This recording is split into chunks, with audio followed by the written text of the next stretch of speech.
That, of course, comes from the movie Patch Adams, which is based on the real-life story of Hunter Patch Adams, who opened the Gesundheit Institute. And in that story, of course, Robin Williams' character, Patch, determines that it's important to treat the person, not just the disease. And he catches all kinds of flack for this. He's going through med school, and he opens the Gesundheit Institute, and they start treating people. But mostly they're just giving them care. They bring nurses in. They're not treating them as doctors, but they do clowning. They put on their rubber noses and their big feet, and they make them laugh, and they make them feel cared for, and they make them feel loved. But he starts getting in trouble with the administration of the med school that he's going through, saying, you have no right to do this. You are not qualified to do this. You're not certified to do this. And they take him to a trial to see if he should be kicked out of the school. And in that trial, he gives a speech where he talks about when you treat a person, you always win.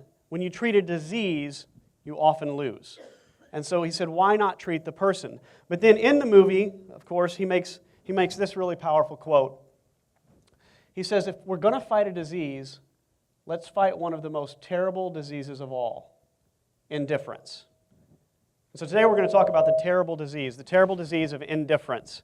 And I had to watch this clip a bunch of times, editing it to put it together. Couldn't get it quite right. You notice there was a little bit of jerky and pixelation in it, and that's after like 30 different runs at this. So I watched the clip over and over and over, and I found that at first I was watching Robin Williams' character.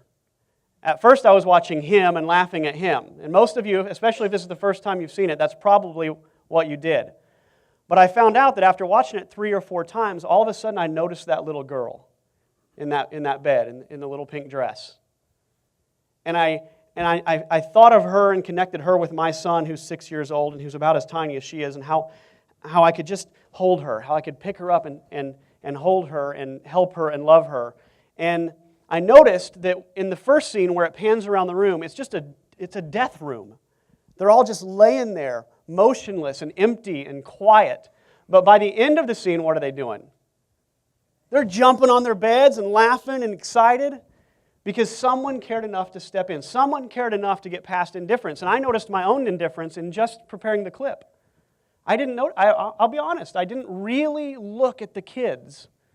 I wanted to look past the kids. I wanted to see something else but what was horrible. And I think we all do that. I think it's something we should address. It's just plain old selfish indifference is what it is. I just don't want to see ugly stuff. I want to pretend it's not there. And so even when I see it, I want to look past it.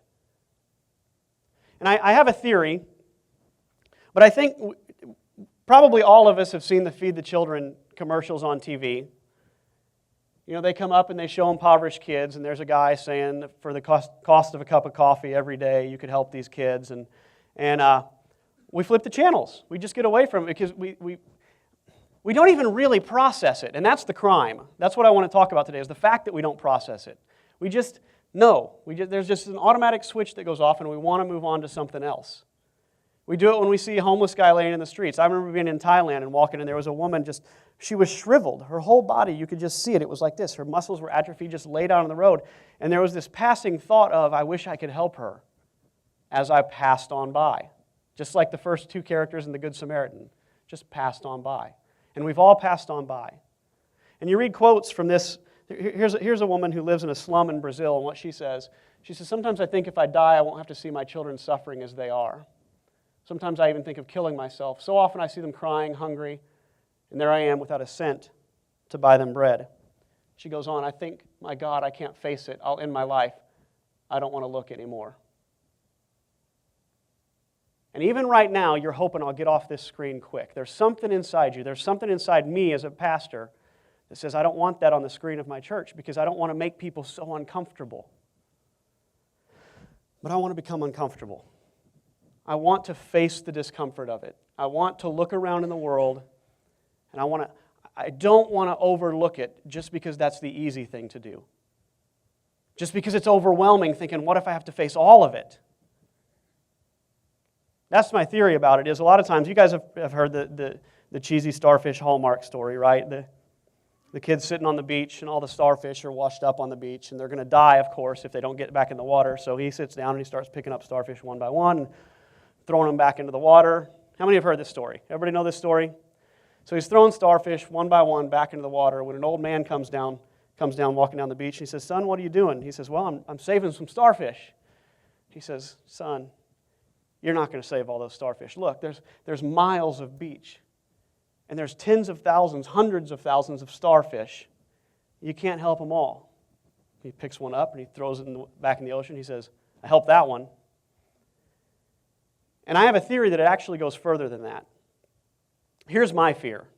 My fear is if I go out on the beach and I'm trying to throw starfish back into the ocean one by one, that it's not going to be long until fish start getting up there as well. A bunch of dead, stinky fish are going to go up. High tide's going to roll out, and there's just going to be all these fish flopping around. And so now I've got the problem of the starfish and the fish. Next tide comes in, and now it's more fish. There's piles of fish.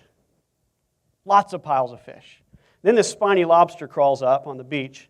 He says, "Hey, can you help me out? Can you give me a sandwich here?" And I say, "Yeah, sure, I'll give you a sandwich." So I give the spiny lobster a sandwich. Stay with me here.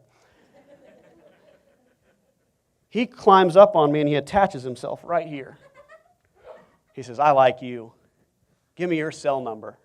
I said, "I'm not giving you my cell number." He says, "Give me your cell number." "I'm not going to do it." He said, "Come on, man, just give me your cell number." I said, "All right, I'll give him my cell number." And then he starts calling every stinking day. Calling, saying, "Help me, help me, help me, help me, help me. Clingy, needy, spiny lobster."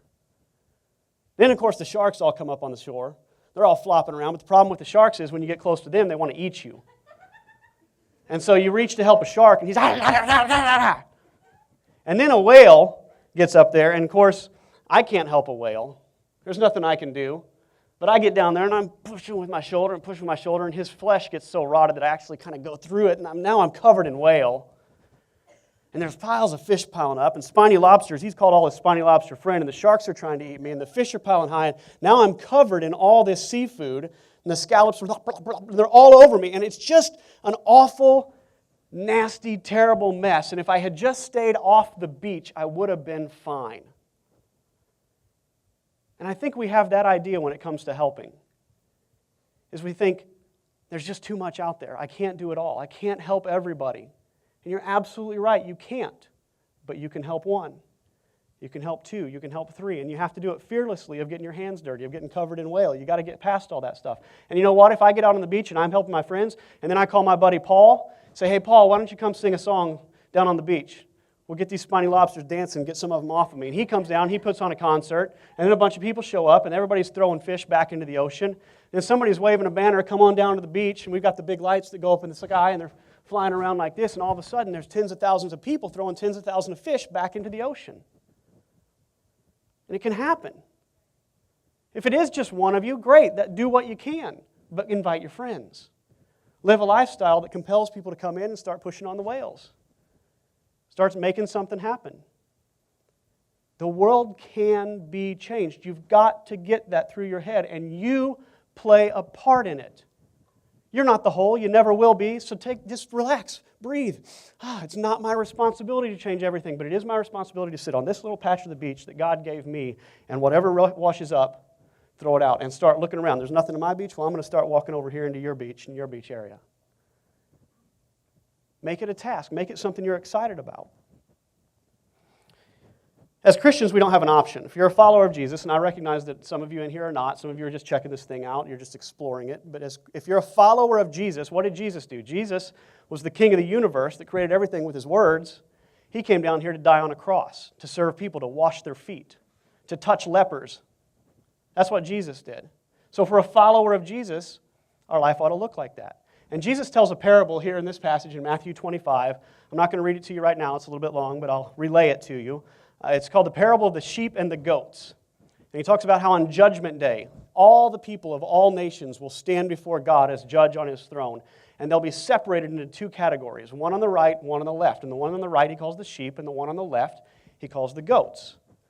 The sheep are gentle and kind and compassionate. The goats are stubborn, bullheaded, and fighters. But he says to the sheep, he says, "Good job." He says, you guys over here, you did great. He said, "When I was hungry, you fed me. When I was naked, you gave me clothes. When I didn't have shelter, you put shelter over my head. You took care of me. When I was in prison, you came and visited me." They said, well, how did we do that? Lord, I would remember you. He says, anytime you did it to the least of the people, you did it to me. Good job. Come on into my kingdom. Then he turns to the goats. He says, you did a lousy job. He says, I was hungry, you gave me nothing. I was thirsty, you didn't give me anything to drink. I was naked, you never gave me clothes. I didn't have any shelter, you didn't give me shelter. I was in prison, you just left me there to rot. He says, away from me. He said, when did we do that? I don't even remember seeing you. I didn't see you on the streets. I didn't know you were naked. He says, when you didn't help them, you didn't help me. And you see, I don't believe that what you do or don't do gets you into heaven. I don't believe that. But I do believe this, that I think a relationship with Jesus, being connected to Jesus, that's the kingdom thing. That's the gate. That's the key to heaven. But when you have that, your eyes turn towards people. Your life turns towards gentleness. Your life turns towards sacrifice. Your life turns toward surrender and helping others. That's where that parable comes in. And so you see, as followers of Jesus, if we're going to follow the teaching of Jesus, if we're going to consider what he says important, serving the least of these is very, very high on that list. There's a book called The Hole in Our Gospel. Anybody familiar with The Hole in Our Gospel? Highly recommend it. Go check it out. Rent it, get it on Kindle, whatever you need to do, read it.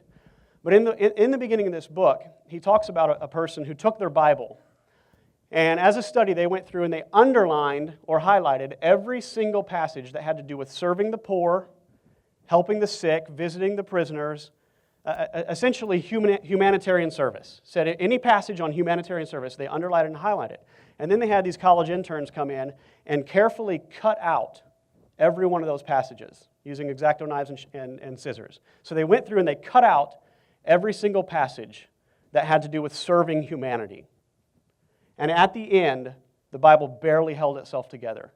They could hold it up like this, and it was just an empty shell.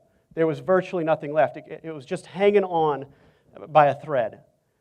It's called The Hole in Our Gospel, and it's this common theme from Genesis to Revelation about serving humanity that when you take it out, there's not much left. There's just a shell left. Christianity has been and always will be a religion centered on living outside of self. I don't live for me, now I live for God, and I live for others. And the hole in our gospel is humanitarian service. If you've got a Bible, grab it with me. Turn to 1 John 3.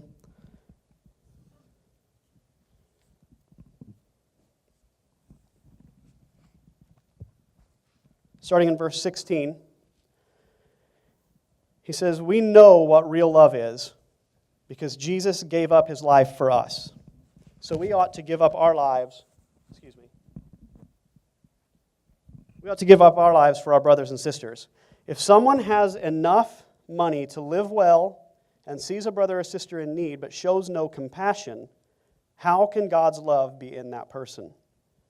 Dear children, let's not merely say that we love each other. Let us show the truth by our actions. Our actions will show that we belong to the truth so that we will be confident when we stand before God.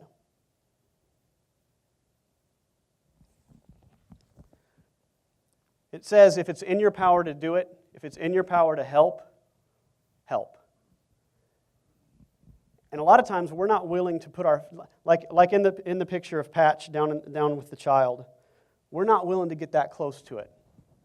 I know if I go to a nursing home, for example, you walk in, the whole place smells like urine. The people some of them shake. Some of them are absent. And I just want to, I go in there and there's like this fear that comes over me. It's not, I wouldn't call it a fear or a phobia. I'm not like wanting to run to the car and run away, but it's like I just want to step around that stuff a little bit and help as much as I can without actually getting my hands dirty. And like in the picture, getting down in the face of it is where action happens. Getting down in the face of it and seeing it is the beginning of action. It's the beginning of helping. And so like we mentioned last week, at Daylight Church we have a fourfold ministry concept. We believe we're trying to help people become followers of Jesus, making disciples of Jesus, people who follow Jesus around and do what he does. try to become like him. And one of those, the first four, so they're represented by the four sons. The daylight, Jesus is the light and daylight, but the four sons are our four pillars, and the first one is this, humanitarian service. So Jesus taught love God with all your heart, soul, mind, and strength. 4 pillars. We say love God with all your heart, humanitarian service, compassion. With your soul, worship and devotion. Your mind, apologetics and study. And strength, missions and outreach. So that's our 4 pillars and where they come from. But this is one of the big ones. You'll notice in our logo, 2 of them are bigger than the others. That's missions and outreach and humanitarian service. It means living outside of yourself. Because we believe worship and devotion and apologetics and study, those internal disciplines, lead to something bigger. External disciplines of humanitarian service and serving others. So what I want to do with you, just briefly, is I want to run you through some of the ministries right now that we're already supporting. 10% of every penny that comes into this church goes straight out the door every month. And I would love to see us financially be able to move that to 20%, and then 30%, and then 40%. And I know churches that have done this. We're trying to keep costs as low as possible. We rent a theater instead of getting a building. We don't pay utilities. We don't have to worry about parking. We're doing everything we can. All of our equipment, almost all of it, was bought on Craigslist. We're doing our best to keep costs low, and we want to funnel money out from here into the world. And so here's some of the ministries we support. And I show you this partially just to give you a picture of all the starfish that are out there that we're trying to pick up and throw out into the ocean, and to give you a feel that your life you ought to know about ministries like these. If you don't know about ministries like these, chances are you've been closing your eyes to the world. They're out there. So this one is called Shine in the Dark Ministries, Memphis, Tennessee. This is Jay Bean, a very good friend of mine. Jay used to be a drug dealer. He would describe his life as insanely messed up at one point. But he came to be a follower of Jesus. He describes himself as born again at this point. He says a new life. And he dedicates his life to kids in the inner city. I started Big Brothers and Big Sisters 3 weeks ago. I finally met my little, love the kid. I mean, it's almost like something out of a movie when we get together. It's just fun to connect with him. So I take him out and we went fishing and we went geocaching together. But what Jay does is he takes the Big Brothers, Big Sister concept way further. He opens up his home to these inner city kids that basically have terrible living situations. You know, the dad's not home, and the uncle that comes around beats them, and the mom is shooting up heroin on the weekends. And so he opens up his home and says, come on in. And at any time, he could have anywhere from 5 to 15 boys living in his home. And if they're not living there, they're coming in and out and in and out. And he has a garden in the back, and they do sustainable food, and they grow the food, and they learn how to grow the food, and they bring the food in, and they eat it. And they get points for basically becoming responsible, capable men. So if they learn to garden, they get points. If they learn to balance their checkbook, they get points. If they do well in school, they get points. If they have participated in an outreach. So what they'll do, they'll take a bus, a school bus, and they'll drive to a thrift store in town, and they'll fill the thrift store with fill the bus with all the excess from the thrift store, all kinds of clothes and toys. And they'll take them to the projects, to a basketball court, and all these boys will dump all the stuff out on the basketball courts, and they'll just go door to door saying, come and get it. And that's one thing that they can do to earn points. And as they earn points, then they get rewards. They get to go to a conference, they get to go on a retreat, they get to go on vacation with him.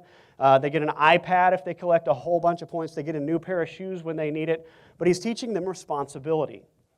And he's doing it through outreach. We will eventually go down to Memphis and help him on some of his outreaches. But this is one of the ministries that we support. Another is Weep for Southern Sudan. This is a friend of mine, Gabriel Kwai. Gabriel Kwai was one of the lost boys that fled into Sudan.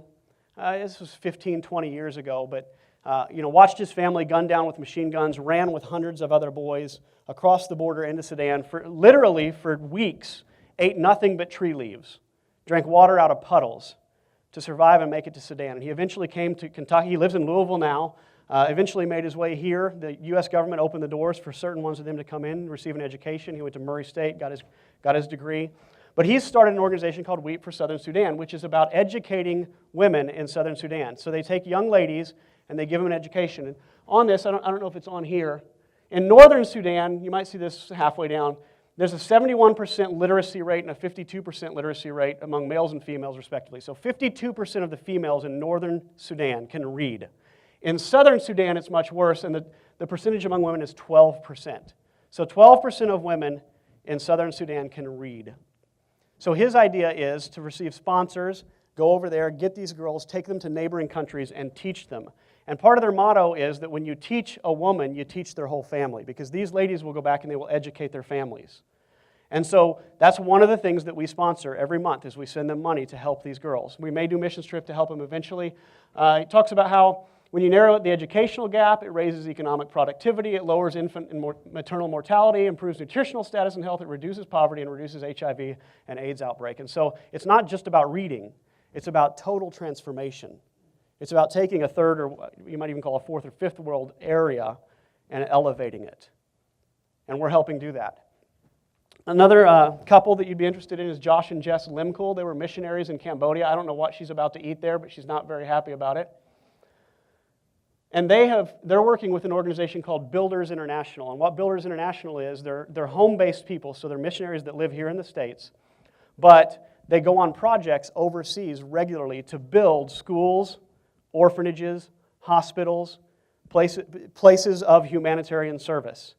And so I think I saw on their website recently they have 3 or 4 projects coming up where they're going to go overseas, or they're going to go down to Peru, or they're going to go to Colombia, or they're going to go to the Eastern Bloc, and they go all over the world helping to build these areas of humanitarian service. This is their website, and if you click, you can go to Builders International if you want to check it out. But if you click on all these countries, you'll see all the projects, and you can get involved in these projects if you'd like. And finally, there's an organization called Convoy of Hope. And Convoy of Hope is actually a really unbelievable international organization. I'll just share some of their goals. It says they engage, they bring in people from around the community, and they give them haircuts and health screenings and family portraits and hot meals. And so they take impoverished people and they just bring them in and give them stuff they normally couldn't have. They partner and empower rural churches to do the same. And so they don't just go in and do that, but they go in and they instruct churches on how to do it effectively, how to reach people, how to bring them in so that you can serve them. They feed more than 145,000 kids in 11 nations regularly. You'll see a video about that in just a second. They're teaching farmers and families and giving them skills, microloans, that sort of thing, so that farmers in East Africa can have chickens that will lay eggs that they can sell to get meat and to get wheat and so forth. And so these little tiny microloans end up being very large changes. They have emergency response all over the world, like in Haiti. They're one of the first to arrive with the most power. They show up with truck after truck after truck after helicopter after helicopter filled with food and clean water and water filters and supplies. And they're on the ball. They have emergency response all over the world. And then, of course, they partner with other organizations. And so if there's an organization that's planting wells in South Africa, they will come in with their resources and help them do that. And this is just a tiny bit of what they do, but I'm just going to show you a quick video about Convoy of Hope. Convoy of Hope, we recognize that it takes more than a big idea to impact the lives of people worldwide. It takes action. It takes partners who are willing to enable us to do what we do. Since 1994, we've been able to help more than 56 million people in the United States and around the world. Without our friends like you, and partners, that would not have been possible. Last year alone, Convoy of Hope received more than $70 million in gifts in kind, and we were able to distribute more than $68 million in product to families in need. We're currently feeding more than 125,000 kids in 11 countries around the world. Kids like Gabriela from Honduras are benefiting from the nutrition they receive through food provided by our partners. This food is enabling them to focus on their classes and gives them an opportunity to lead healthier, happier lives. When natural disasters strike, Convoy of Hope's disaster response teams are on the front lines almost immediately, providing much-needed relief to survivors of disasters such as Superstorm Sandy and Hurricane Isaac and the tornado that devastated Moore, Oklahoma. To date, we've sent more than 130 combined truckloads of food and supplies to the people affected by these disasters. And we've been able to organize and mobilize thousands of volunteers to aid in the cleanup and debris removal. Our partners make this disaster response possible.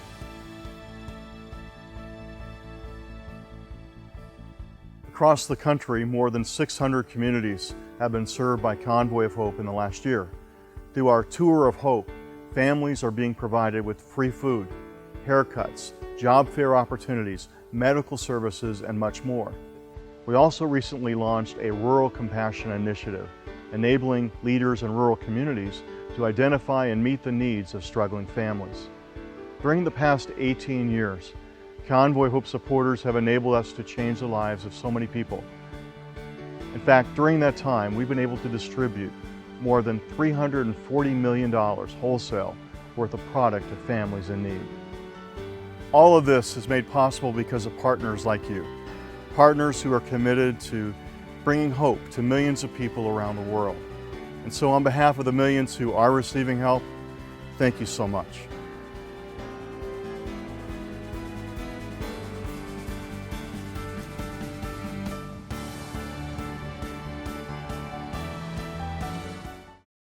Okay, December 9th we're going to be working with Teen Challenge, which is an alcohol and drug addiction recovery center. There's a place called Priscilla's Place here in Louisville where they bring in these girls who were addicted to drugs, not just minor drug stuff. We're talking mainline heroin, snorting cocaine, lives in a shambles. And they bring in and give them a bed, and they give them time to recover, and they help them. And their rate of success is off the charts compared to other programs in the country. They see girls come in, and they come in devastated, crushed, dark pits under their eyes, emotionally wounded, and they leave bright and alive and free. And on December 9th, 2 of their girls are going to graduate, and we're going to prepare the meal for them and their families. And so we may feed anywhere from 25 to 50 people. I don't know how it's going to turn out, but we're going to prepare meals and serve the meals. And so if you're interested in doing that and you haven't signed up already, you can also do that on your way out. This is Peter Singer, and Peter Singer is a professor of bioethics at Princeton University, I believe. And he is an atheist, not a Christian, doesn't have the same morality that we do as far as the grounding of his morality. But he's done a paper on ethics that has become one of the most popular papers on ethics that has ever been around. And I want to read you an excerpt from it because I think he has some serious insight that we can learn from. He says, sorry, I'm on the wrong page. Give me a sec.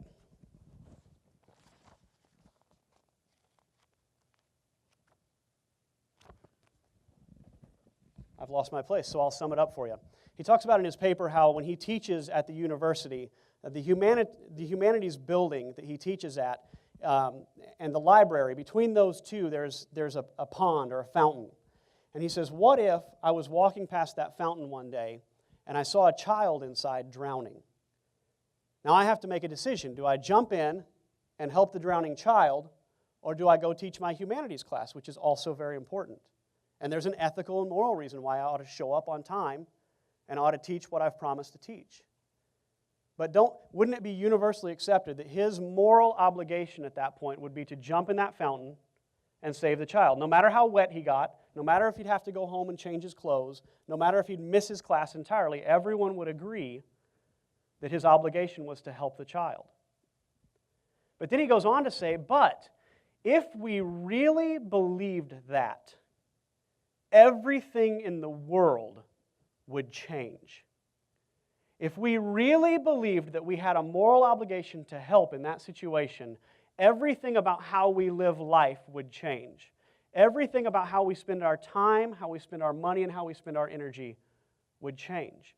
Because, see, we live in a global culture now where if you're willing to get in the face of it, if you're willing to walk into the nursing home and smell the urine, if you're willing to touch a child with cancer, if you're willing to go out on the beach and throw the nasty dead fish back, if you're willing to get dirty and get ugly and actually turn your eyes away from what you want to see and see reality, everything has to change. You cannot go on living life the same way you always have. And we live in a global village where it is there for you to see all the time, everywhere, if you want to.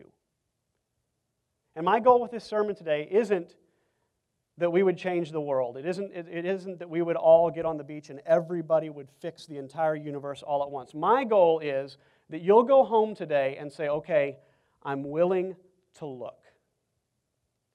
I'm willing to get in the face of a child and see. I'm willing to get online and look at videos about Convoy of Hope and just watch what they're doing and pretend. I'm going to stop pretending Haiti doesn't exist. I'm going to stop pretending there aren't bloated, dying children in Africa because they can't find a sandwich while I'm going and eating at the Chinese buffet. I'm going to stop doing that. I'm not saying you're going to stop eating at the Chinese buffet. I'm not saying any of that. I'm not telling you how to change. I'm not telling you what will happen after that. I'm asking you, are you willing to look at it? Take a long, hard, realistic look about what's going on in the world. One last slide for you. In the book of James, James sums up what real religion is. And religion, the word religion gets a bad rap in Christianity, and they say, I don't have a religion, I have a relationship. Well, a relationship causes religion. I religiously kiss my wife. We do it regularly. I religiously talk to her and have breakfast with her. There's a system in place because I have a relationship with her. And with Christianity, it should be the same. There should be parts of your life that conform to a certain standard because you have a relationship with Jesus. And James describes that relationship this way. He says, religion that is the real deal is this. He says, taking care of orphans and widows in their distress and keeping oneself clean from the world. I don't know how, from being polluted in the world. I don't know how this particular version says it. But he says, if you really want to be religious, if you really want to have this thing down, this is as pure as it gets. Taking care of people who can't take care of themselves. As a church, we're going to do that. We're going to do our best to keep our eyes open and see the need, and do our best to send people to meet the need. And that's what I'm asking you to do. As a church and as individuals, open your eyes and don't skip the hungry. Don't skip the hurting. Don't let it be just something that is like a faddish thing that comes and goes in your life because everybody else is getting on board with let's end human trafficking, so you go to a meeting or two. But look at it, see it, and say, what can my life do? How can I help?